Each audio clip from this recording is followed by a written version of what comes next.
بسم اللہ الرحمن الرحیم۔ السلام علیکم ورحمۃ اللہ وبرکاتہ۔ ویلکم ٹو مائی چینل صراط مستقیم۔ اے اللہ ہم سب کو سیدھے راستے پہ چلنے کی توفیق عطا فرما۔ حضرت زکریا علیہ السلام کا قصہ۔ حضرت زکریا علیہ السلام کو قوم بنی اسرائیل اور پیغمبروں میں برگزیدہ بنا کر بھیجا گیا۔ آپ علیہ السلام اللہ تعالیٰ کے معزز اور جلیل القدر پیغمبروں میں سے ہیں۔ ایک روایت میں ہے کہ حضرت زکریا علیہ السلام حضرت داؤد علیہ السلام کی اولاد میں سے تھے اور دوسری روایت میں ارمیہ کی اولاد میں سے تھے۔ بیان کیا جاتا ہے کہ دن گزرتے گئے ابراہیم اور یعقوب کی نسل سے کچھ لوگ نیک پیدا ہوئے جن کو آل عمران کے نام سے یاد کیا جاتا ہے۔ اللہ تعالیٰ نے سورۃ آل عمران میں فرمایا، خدا نے آدم اور نوح اور خاندان ابراہیم اور خاندان عمران کو تمام جہان کے لوگوں میں منتخب فرمایا تھا۔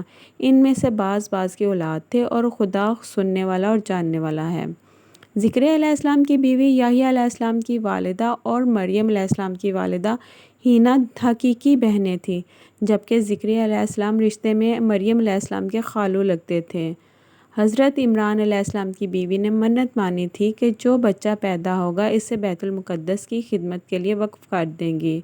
حضرت مریم علیہ السلام کی پیدائش کے بعد جب انہیں بیت المقدس میں لایا گیا تو ان کی کفالت کی ذمہ داری اللہ تعالیٰ نے زکریا علیہ السلام پر ڈالی۔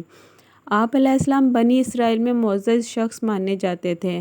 حضرت زکریا علیہ السلام کی کفالت میں مریم علیہ السلام نے بہت اچھی پرورش پائی اور نیک، عبادت گزار اور بہت زیادہ سچ بولنے والی تھی۔ سورۃ آل عمران میں ارشاد ہوا تو پروردگار نے اس کو پسندیدگی کے ساتھ قبول فرمایا اور اس سے اچھی طرح پرورش کیا اور زکریا کو اس کا متکلف بنایا۔ زکریا جب بھی عبادت گاہ میں مریم علیہ السلام کے پاس جاتے تو ان کے پاس کھانا کھاتے کی کیفیت دیکھ کر ایک دن مریم سے پوچھنے لگے کہ مریم، یہ کھانا تمہارے پاس کہاں سے آتا ہے؟ وہ بولی، خدا کے ہاں سے آتا ہے، بے شک خدا جسے چاہتا ہے بے شمار رزق دیتا ہے۔ بخاری و مسلم، ترمذی و نسائی کی حدیث ہے کہ آپ صلی اللہ علیہ وآلہ وسلم نے فرمایا، وہ مریم علیہ السلام اپنے زمانے میں سب سے افضل عورت تھیں اور اس امت میں خدیجہ رضی اللہ تعالیٰ عنہا سب سے افضل عورت ہیں۔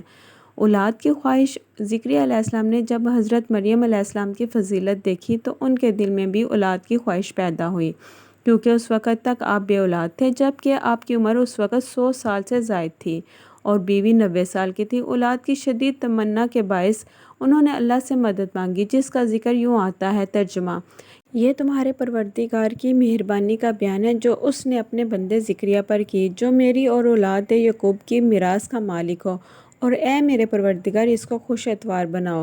زکریا علیہ السلام اپنے دور میں اکیلے ہی نبی تھے۔ ان کے دور میں اصحاب و رشتہ دار میں کوئی قابل آدمی نہ تھا، تو ہم نے ان کی پکار سن لی، ان کو یحییٰ بخشے اور ان کی بیوی کو ان کے حسن معاشرت کے قابل بنا دیا۔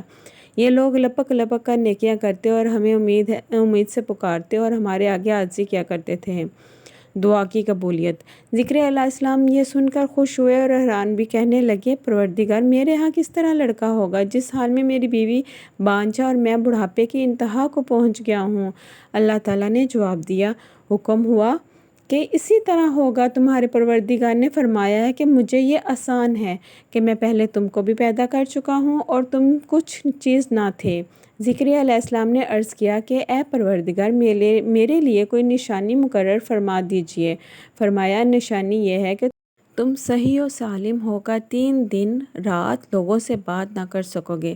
جب اللہ نے نشانی ظاہر کی، چنانچہ جب وہ وقت آیا کہ آپ علیہ السلام بول سکتے تھے مگر بول نہ پائے اور صبح و شام اللہ کی عبادت میں مصروف رہتے، یہ نشانی تھی کہ ان کے ہاں بچہ پیدا ہونے والا ہے۔ پھر وہ عبادت کے حجرے سے نکل کر اپنی قوم کے پاس آئے تو ان سے اشارے سے کہا، صبح و شام خدا کو یاد کرتے رہو۔ اللہ تعالیٰ نے سورۃ آل عمران میں فرمایا، وہ ابھی عبادت گاہ میں کھڑے نماز ہی پڑھ رہے تھے کہ فرشتوں نے آواز دی کہ زکریا، خدا تمہیں یحییٰ کی بشارت دیتا ہے، جو خدا کے فیض یعنی عیسیٰ کی تصدیق کریں گے اور سردار ہوں گے اور عورتوں سے رغبت نہ رکھنے والے اور خدا کے پیغمبر یعنی نیکوکاروں میں ہوں گے۔ اللہ نے انہیں یحییٰ کے روپ میں انتہائی فرمانبردار، نیک، صالح، پرہیزگار اور عبادت گزار بیٹا عطا فرمایا۔ ذکریا علیہ السلام اللہ تعالیٰ کا شکر بجا لائے اور قوم بنی اسرائیل کو واعظ و نصیحت کرتے رہے۔ بنی اسرائیل کی خباثت: جب بنی اسرائیل نے حضرت ذکریا علیہ السلام کو مارنے کا قصد کیا تو آپ نے ظالموں سے بچنے کے لیے ایک درخت کے کھوکھلے تنے میں جاتے ہوئے دیکھا۔ جب وہاں پہنچے تو آپ کو کہیں نہ پائے، اتنے میں لوگ کے پاس شیطان آیا اور بتایا کہ جس کو آپ تلاش کر رہے ہیں وہ یہاں ہے۔ اس کے بعد آپ کو شہید کر دیا گیا۔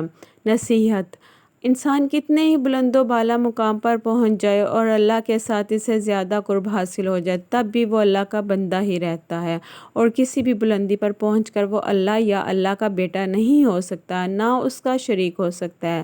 اللہ جل شانہ کی ذات پاک ہے، وحدہ لا شریک ہے، اور باپ بیٹے کی نسبتوں سے پاک ہے۔ لہٰذا ہمیں اپنے آپ کو لمحے لمحے گمراہی سے بچانا چاہیے تاکہ اللہ کی پکڑ سے بچے رہیں۔ اس کے لیے ایمان کی مضبوطی حد درجہ لازم ہے۔ ایمان کے لیے لازم ہے کہ اس کے ساتھ اسلام بھی پایا جائے۔